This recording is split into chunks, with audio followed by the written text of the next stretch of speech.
Mayon Volcano, muli na namang nagbuga ng lava kagabi. Samantala, hindi pa naman naapektuhan ang turismo sa Albay dahil sa patuloy na pag-aalboroto ng bulkan. May report live si Alan Francisco. Alan?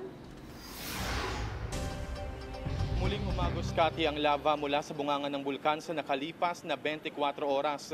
Yan yung naitala ng PHIVOLCS dito sa Albay. Mayroon din silang naitalang halos 70 rockfall events at may mga ash clouds doon sa bulkan. Isang volcanic earthquake din yung naitala ng ahensya at umabot naman sa 1,159 tons na sulfur dioxide gas yung nailabas ng bulkan kahapon.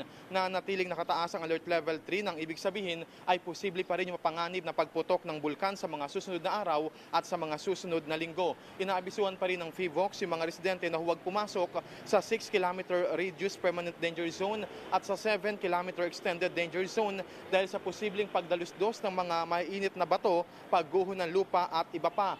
Batay sa seasonal na paggalaw ng hangin, sinabi ng PHIVOLCS na posibleng may mga lumaglag na abo sa timog-kanlurang bahagi ng bulkan. Samantala, sa gitna naman, Kati, ng pag-alboroto ng bulkan, sinabi naman ng Tourism Office ng Albay, partikular sa munisipalidad ng Kamalig, na hindi pa apektado so far ang kanilang turismo. Sa katunayan, batay sa panayam din natin sa mga tourism staff at tour guide, mas nais sa mga turista na makita kahit sa malayuan yung liwanag na nagmumula sa lava lalo na tuwing gabi. Halimbawa na lamang sa Kitwinan Hills na 20 o 12 kilometers yung layo mula sa bulkan at isa sa mga dinarayo ng mga turista ay yung para makita yung Mayon. Dati ayon sa tourism staff ay wala ng turista sa gabi pero dahil sa pag-alboroto ng bulkan ay may mga nagmamasid na rin ng mga turista. Samantala, kung kahapon, Kati, ay medyo maulan yung panahon dito sa Albay, partikular dito sa Legazpi City. Ibang-iba naman ngayon yung sitwasyon dahil maaraw na. Ayon kasi sa PHIVOLCS